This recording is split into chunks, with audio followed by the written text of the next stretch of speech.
Hello everyone, I Dr. V. S. Shrivastava welcome you on my YouTube channel Chemistry Careers, an innovative way of learning.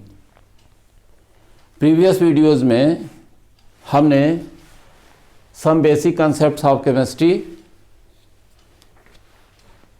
में empirical formula और molecular formula कैसे find out करते हैं उसके बारे में देखा था. आज हम जानेंगे केमिकल इक्वेशंस के बारे में. केमिकल इक्वेशन होते क्या हैं, केमिकल इक्वेशंस कितने टाइप्स के होते हैं, कैसे उनको बैलेंस करते हैं, इनका एक ब्रीफ अकाउंट देखेंगे. और फिर ये देखेंगे कि जो स्टोइकियोमेट्री होती है वो क्या है, स्टोइकियोमेट्रिक कोएफिशिएंट्स क्या होते हैं, और जो न्यूमेरिकल प्रॉब्लम्स पूछे जाते हैं इन पर बेस्ड उनके आपस में रिलेशनशिप्स कैसे कैसे होते हैं. तो पहले हम बताते हैं what is meant by chemical equation.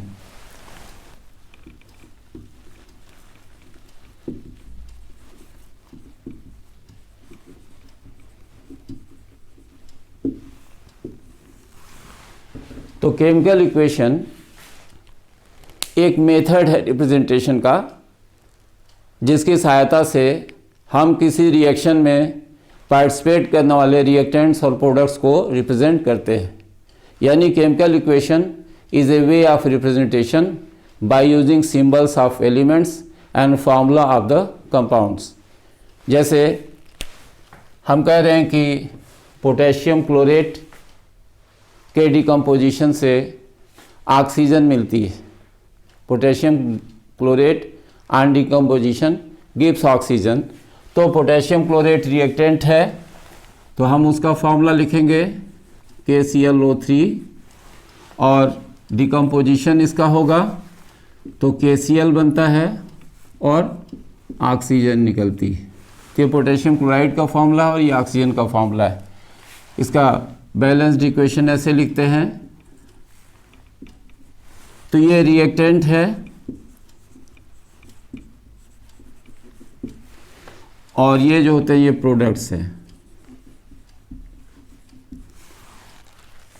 तो केमिकल इक्वेशन से हम किसी रिएक्शन को रिप्रेजेंट करते हैं जिसमें लेफ्ट साइड में हम रिएक्टेंट्स को मेंशन करते हैं और राइट साइड में प्रोडक्ट्स को मेंशन करते हैं और डायरेक्शन ऑफ चेंज को एरो से रिप्रेजेंट करते हैं. अभी जो केमिकल इक्वेशन होता है इसके टाइप्स को देखें तो ये 2 टाइप्स का होगा.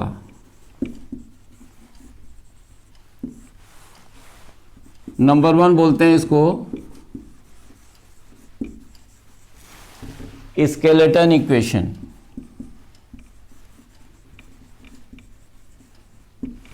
और नंबर 2 हो गया ये balanced equation.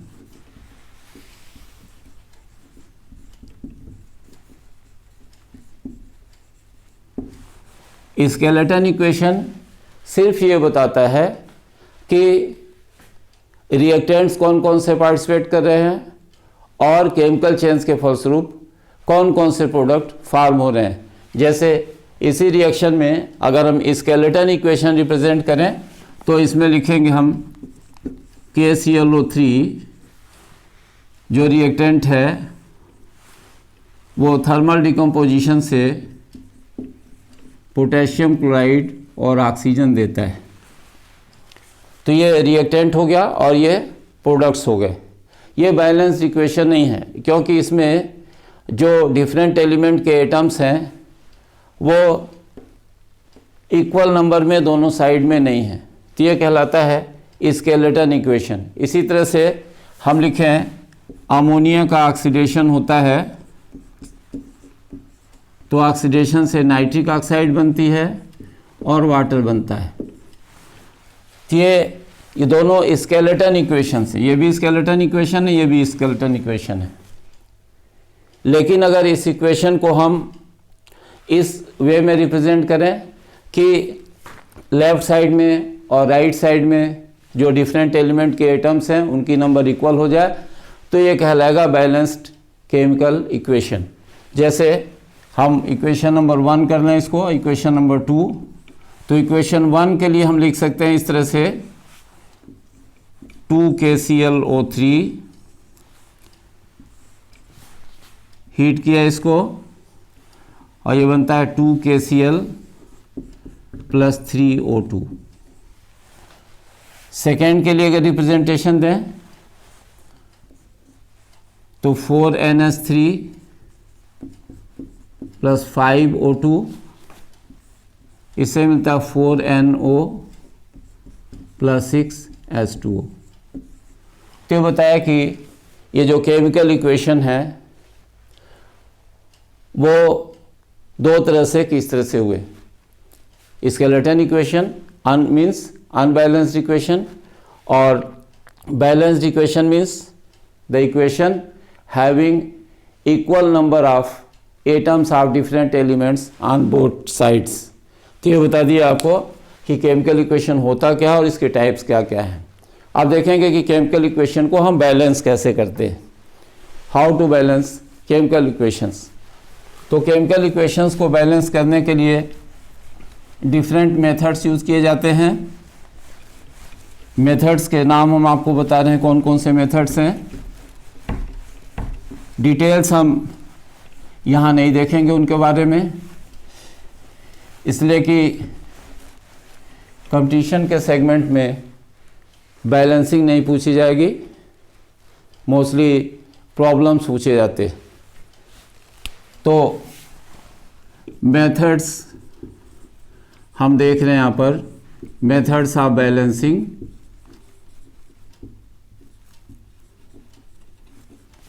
Chemical equations.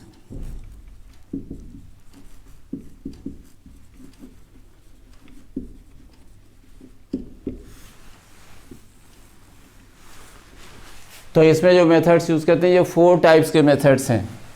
First method जो है वो है heat and trial method.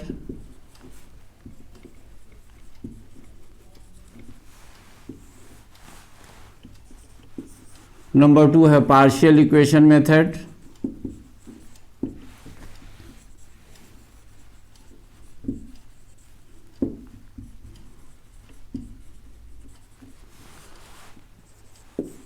Number 3 oxidation reduction method.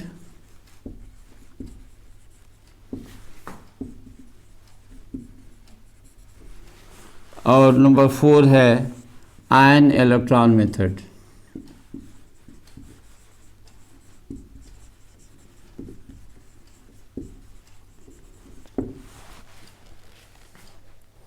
तो हीट एंड ट्रायल मेथड में कोई हार्ड फास्ट रूल नहीं होता है। इसमें जो रिएक्टेंट या प्रोडक्ट ऐसा हो जिसमें कि एटम्स की नंबर सबसे ज़्यादा हो डिफरेंट एलिमेंट्स के, तो उसको बेस बना करके हम बाकी सबको बैलेंस करते हैं।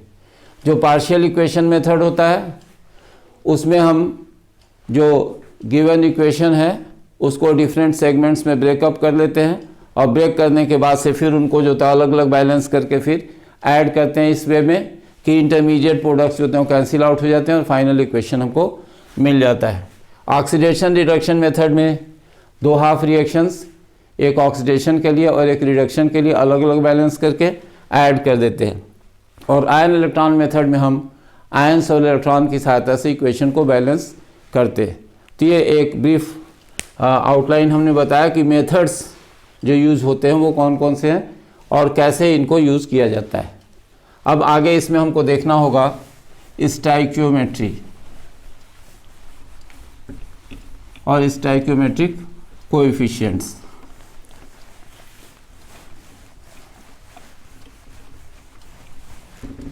तो जो टर्म है हमारा stoichiometry,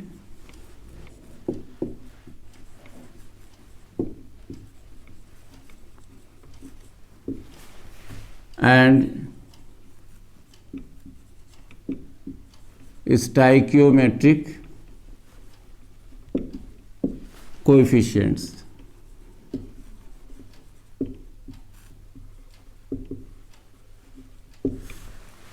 stoichiometry and stoichiometric coefficients एक ग्रीक वर्ड है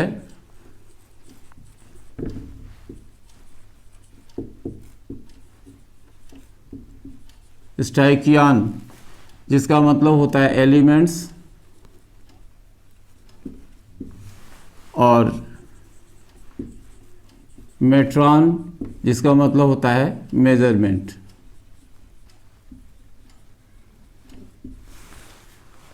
तो इनसे पता चलता है कि स्टाइकियोमेट्री किसी भी केमिकल रिएक्शन में जो डिफरेंट रिएक्टेंट्स और प्रोडक्ट्स पार्टिसिपेट करते हैं उनके मास से रिलेटेड कैलकुलेशंस को रिप्रेजेंट करती है या इन्फॉर्म करती है। यानी हम स्टाइकियोमेट्रिक सहायता से जो रिएक्टेंट्स एंड प्रोडक्ट्स हैं उनके मासेस के बारे में हम पता कर लेते हैं। अगर किसी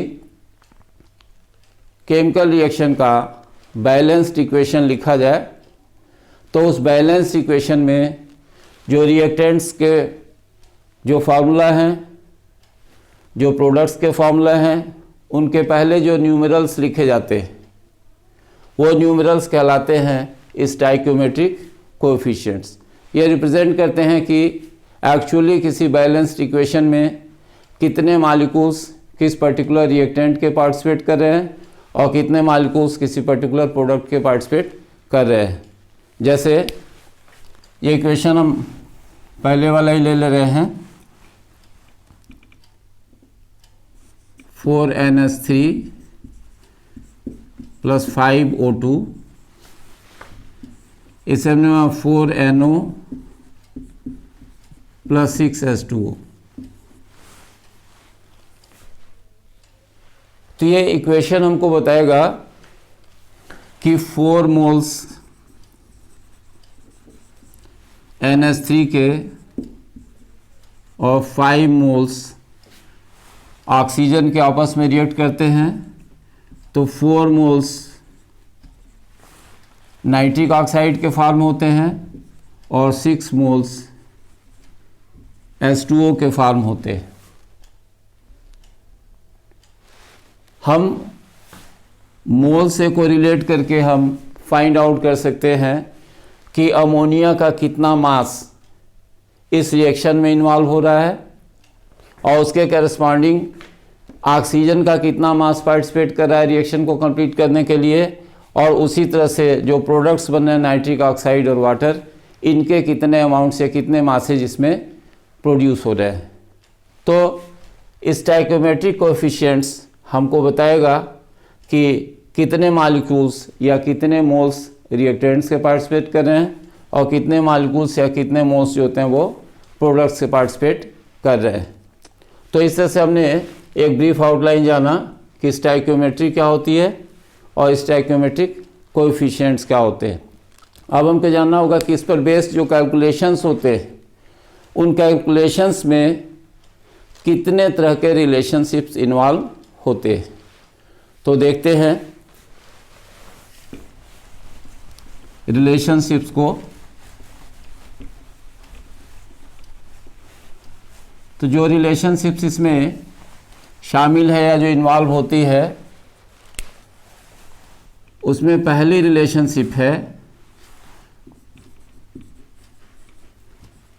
मास to mass relationship.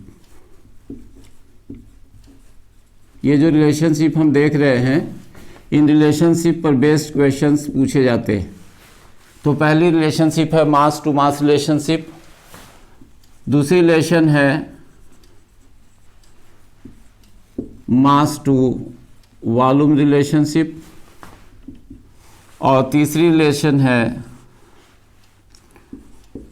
Volume two volume relationship.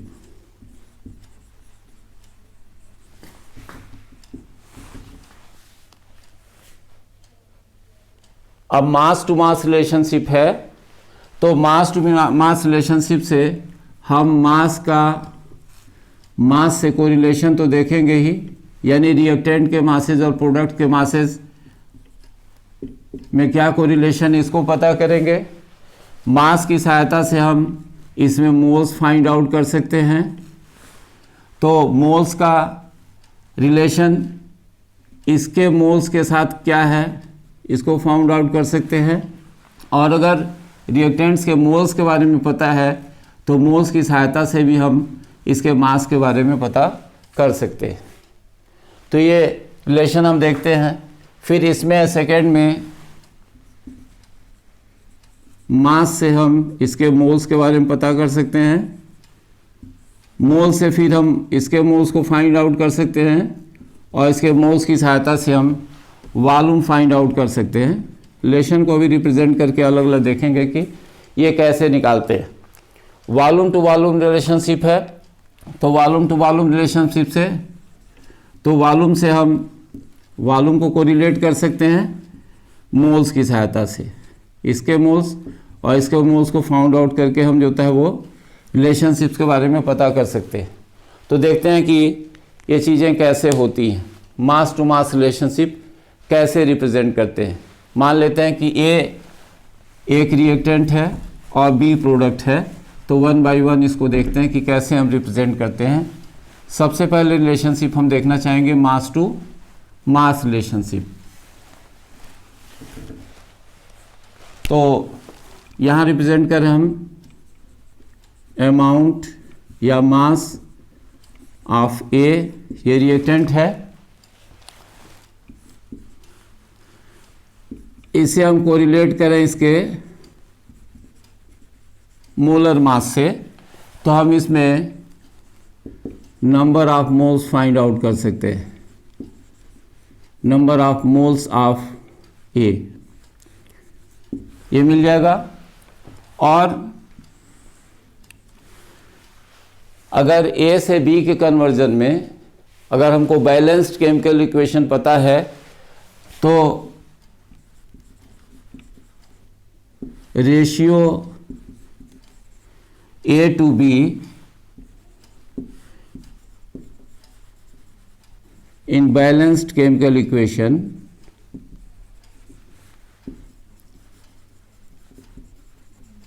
अगर ये रेशियो हमको पता है बैलेंस केमिकल इक्वेशन में, तो इसकी सहायता से हम फाइंड आउट कर सकते हैं number of moles of B के मोल्स को पता कर सकते हैं। और बी का मोल अगर पता हो गया तो हम इसके मोलर मास की सहायता से, मोलर मास ऑफ बी की सहायता से हम मास निकाल सकते हैं बी का, मास ऑफ बी, या कह सकते हैं कि अमाउंट ऑफ बी।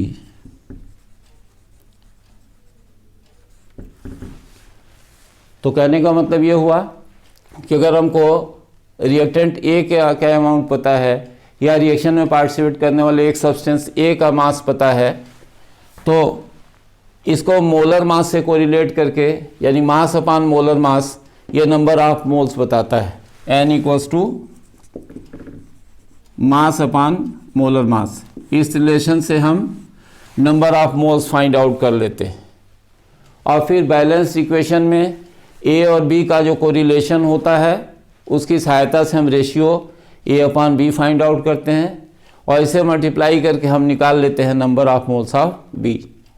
और जब number of moles of B हमको मिल जाता है, तो हम मोलर मास से कोरिलेट करके, इसी के द्वारा नंबर ऑफ मोल्स पता है, मोलर मास से मल्टीप्लाई कर देंगे उसके, तो मास ऑफ बी ये जो था फाइंड आउट हो जाता है। तो इस तरह से हम निकाल ले रहे हैं mass to mass relationship. Second relation हमारा है mass to volume relationship. Number 2 में हम मेंशन करें मास टू वॉल्यूम रिलेशनशिप। तो मास टू वॉल्यूम रिलेशनशिप में हम स्टार्ट करते हैं मास ऑफ ए से ही, number of moles find out करेंगे। बैलेंस केमिकल इक्वेशन से हम ए और ए अपॉन बी रेशियो निकालेंगे, और इस रेशियो या फैक्टर की सहायता से हम फाइंड आउट कर लेते हैं number of moles of B. और यहाँ चेंज करते हैं इसको, हम मोलर मास की जगह पर यूज़ करते हैं मोलर वॉल्यूम।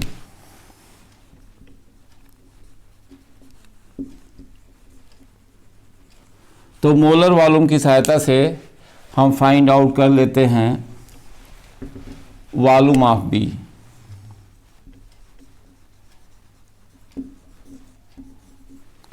तो बी का वॉल्यूम हमको मिल जाता है। नंबर ऑफ मोल्स पता है, तो पता है कि एनटीपी पर क्या कोरिलेशन होता है। ये जो मोलर वॉल्यूम होता है वो कितना होता है किसी भी गैस के लिए, गैसियस सब्सटेंस के लिए, उसकी वैल्यू क्या होती है और नंबर ऑफ मोल से क्या कोरिलेशन होता है, उस रिलेशन की सहायता से हम वॉल्यूम ऑफ बी जो होता है वो फाइंड आउट कर लेते हैं। अब अगर हमको थर्ड रिलेशन निकालना है, थर्ड रिलेशन है volume two volume relationship.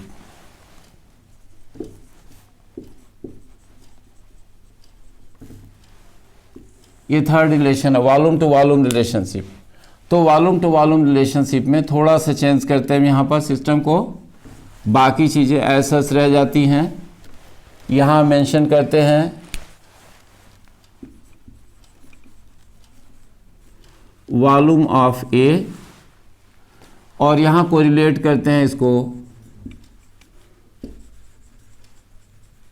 Molar volume से, तो हमें मिल जाता है नंबर ऑफ मोल्स ऑफ ए। और फिर जो बैलेंस्ड केमिकल इक्वेशन है उसकी सहायता से हम ए और बी, ये जो पार्टिसिपेंट्स हैं, इनका रेशियो फाइंड आउट करते हैं, फैक्टर निकालते हैं और इनसे हम पता कर लेते हैं number of moles of B. और जब number of moles of B find out हो जाता है तो हम मोलर वॉल्यूम की सहायता से वॉल्यूम ऑफ बी जो था वो फाइंड आउट कर लेते हैं। तो इस तरह से हमने आपको बताया कि जो रिलेशंस होते हैं वो कितने तरह के होते हैं और इन्हीं पर बेस्ड न्यूमेरिकल सेगमेंट्स पूछे जाते हैं।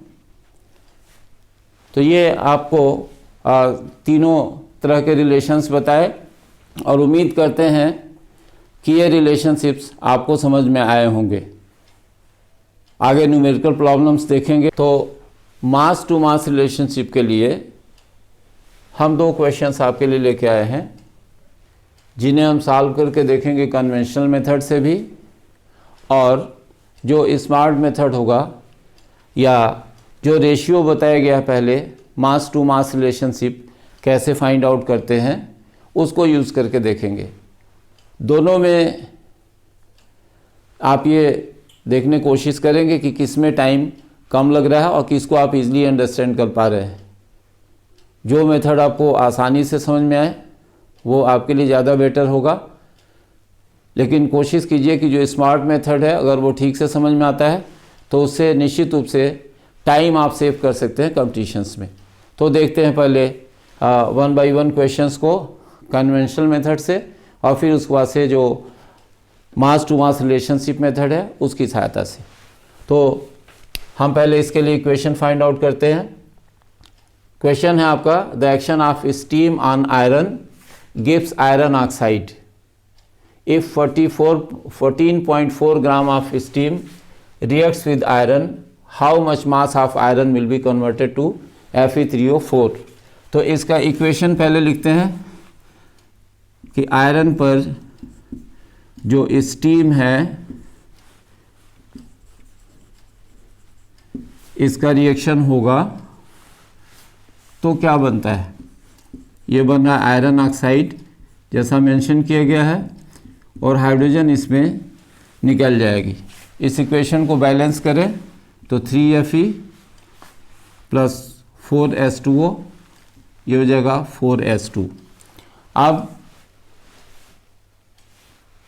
हम यहाँ देखना चाहते हैं मास कितना है आयरन, तो आयरन का मास हो गया, एटॉमिक मास इसका 56, तो ये निकालेंगे हम 168 ग्राम। और वाटर के लिए निकालते हैं तो ये 4 है मोल्स और ये या 4 मॉलिक्यूल्स हो गए और H2O का मॉलिक्यूलर मास हो गया 18, तो ये वैल्यू आ गई 72 ग्राम। अब जो कन्वेंशनल मेथड है इससे पता चल रहा है कि 72 ग्राम स्टीम अगर हम यूज़ करते हैं तो 168 ग्राम आयरन जो होता है वो कंज्यूम होगा आयरन ऑक्साइड बनाने में। तो यही पूछा हुआ है कि 14.4 ग्राम जो स्टीम है वो आयरन से रिएक्ट करती है, तो कितने ग्राम आयरन से रिएक्ट करेगी कि पूरा का पूरा ये पूरी स्टीम जो है वो कन्वर्ट हो जाएगी आयरन ऑक्साइड में। तो देखते हैं इसमें कन्वेंशनल मेथड से हम लिखेंगे कि 72 gram since 72 gram steam is consumed with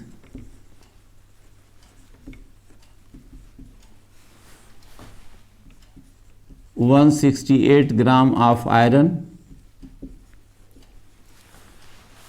therefore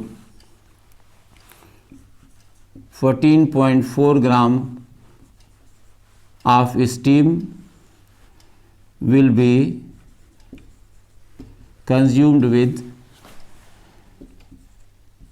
168 upon 72 into 14.4. So we have to get it solved.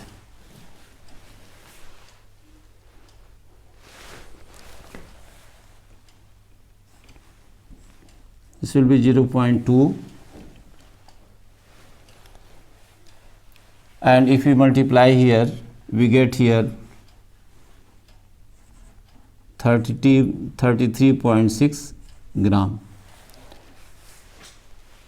तो हम ये देख रहे हैं इसको सॉल्व करने पर कि पहले फाइंड आउट किया हमने कि कितने ग्राम आयरन जो होगा वो इस बैलेंस इक्वेशन के हिसाब से रिएक्ट करेगा और कितने ग्राम स्टीम रिएक्ट करेगी। तो इक्वेशन से इंडिकेट हो रहा है कि 72 ग्राम स्टीम 168 ग्राम आयरन से रिएक्ट करती है और आयरन ऑक्साइड बनता है। तो अब हमको पता करना है कि 14.4 ग्राम स्टीम अगर रिएक्ट करेगी तो कितने ग्राम आयरन से रिएक्ट करके आयरन ऑक्साइड बनाएगी।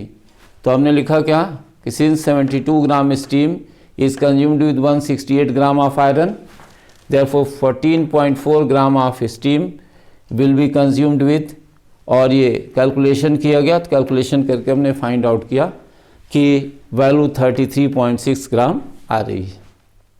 उम्मीद करते हैं जो मेथड है वो आपकी समझ में आया होगा। अब हम इस इक्वेशन को आप चाहें तो इसे नोट कर सकते हैं या स्क्रीनशॉट ले सकते हैं इसका। अब हम देख रहे हैं इसके कि सेम क्वेश्चन अगर हम मास टू मास रिलेशनशिप के हिसाब से सॉल्व करते हैं तो कैसे सॉल्व होता है। इसको हम यहाँ देख रहे हैं राइट हैंड साइड में। आप देखिए इसमें जो इक्वेशन है बता रहा है कि Fe के 3 मोल्स हैं जो रिएक्ट करते हैं आयरन के, ये वाटर के यानी स्टीम के 4 मोल्स से।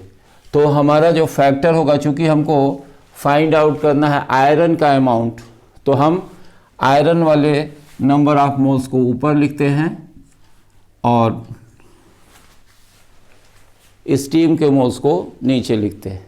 तो ये 3/4 हमारा कन्वर्जन फैक्टर हो गया। और हमें जो स्टीम दी गई है वो 14.4 ग्राम है। तो 14.4 ग्राम स्टीम है, तो इसको हम मोल्स में कन्वर्ट करते हैं। 14.4 divided by molecular mass means 18, तो ये वैल्यू आती है 0.8। ये फैक्टर हम यहाँ से हटा ले रहे हैं, फिलहाल फैक्टर को हम यहाँ लिख दे रहे हैं। 3/4 ये कन्वर्जन फैक्टर हमारा है, और जो स्टीम का मास है उसको हमने नंबर ऑफ मोल्स में कन्वर्ट कर दिया। तो ये निकाला हमने number of moles of H2O यानी स्टीम, ये निकाला हमने। तो सीधे हम फाइंड आउट कर सकते हैं 14.4 अपॉन 18, ये 0.8 हो गया। अब इस फैक्टर से हम मल्टीप्लाई कर देते हैं 0.8 को, तो ये देखिए आ गया आपका, ये कैंसिल आउट हो जाएगा 0.2, ये सिंपली हो गया 0.6 मोल, यानी आयरन का 0.6 मोल जो होता है वो रिक्वायर्ड होगा।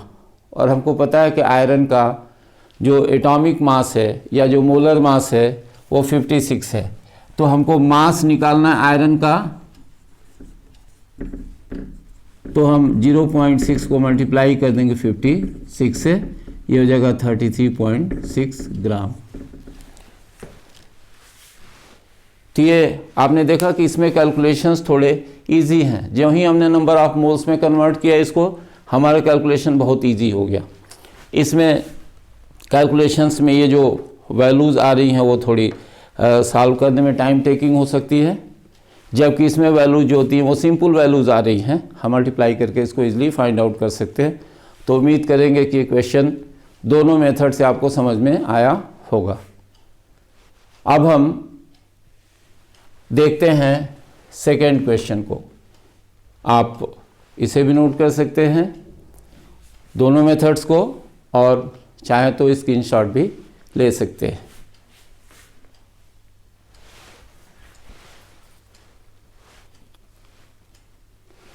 अब हम देख रहे हैं सेकेंड मेथड को, मतलब सेकेंड क्वेश्चन को देखना चाहते हैं।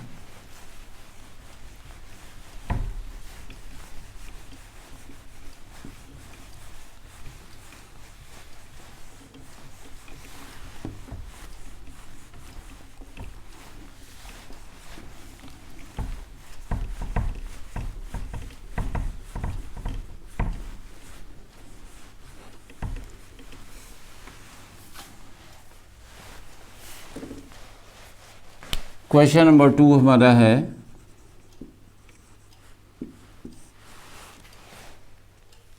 How much amount of water will be obtain bye combustion of 24 gram of methane.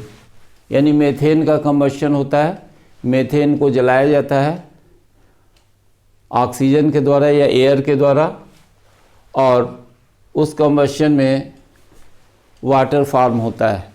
तो कंबशन के लिए रिएक्शन पहले लिखते हैं मेथेन के, CH4 + O2, ये बनेगा इससे CO2 + H2O।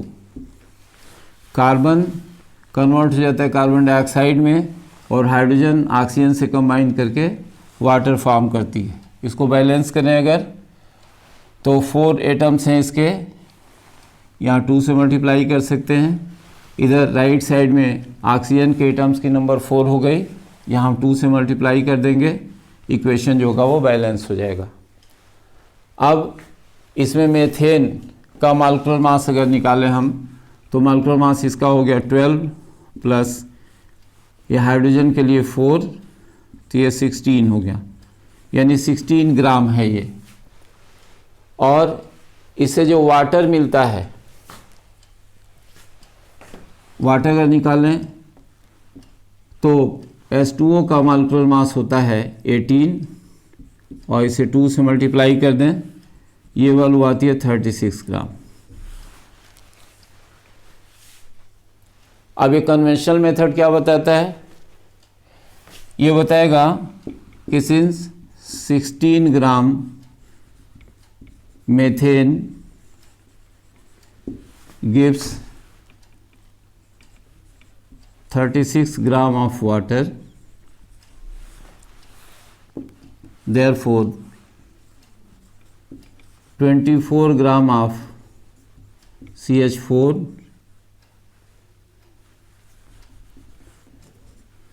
gives 36 upon 16 into 24। इसे हम सॉल्व कर सकते हैं, ये कैंसिल आउट हो जाएगा,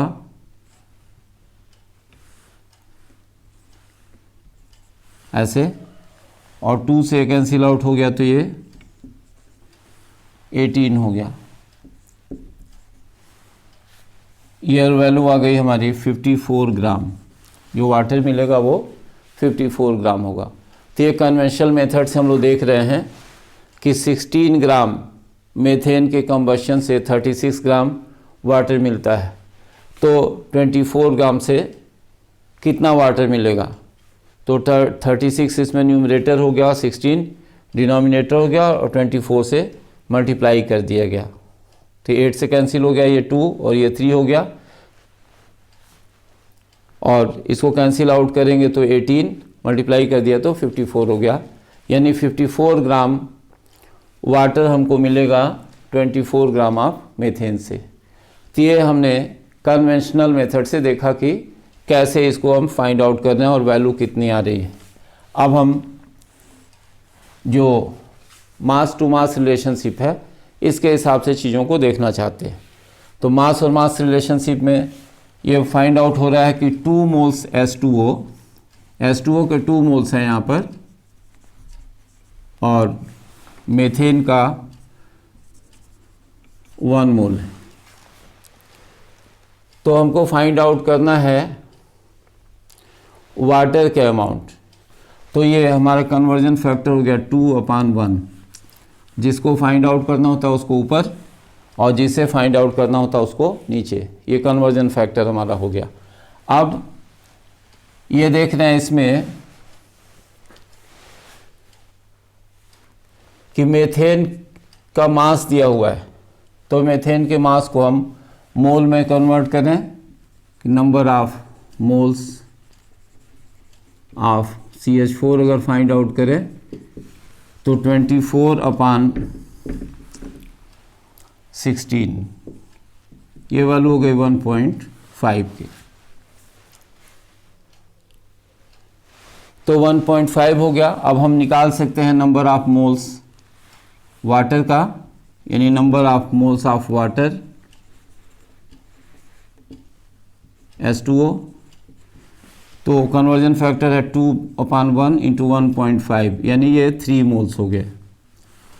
और जो मोल्स हो गया, अगर मास फाइंड आउट करते हैं तो मास में 3 इंटू 18 मल्टीप्लाई कर देते तो 54 ग्राम हो जाता है।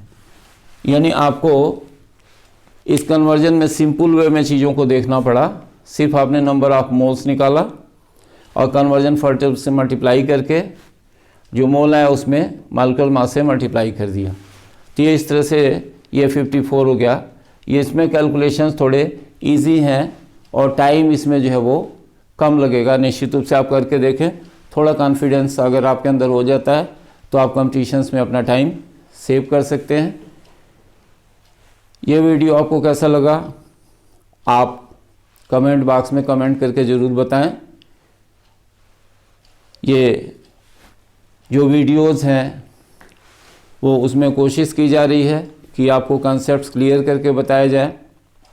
तो वीडियोज़ देखते रहिए, व्यूज़ शेयर कीजिए और कमेंट बॉक्स में अपने कमेंट्स ज़रूर लिखिए। थैंक्स।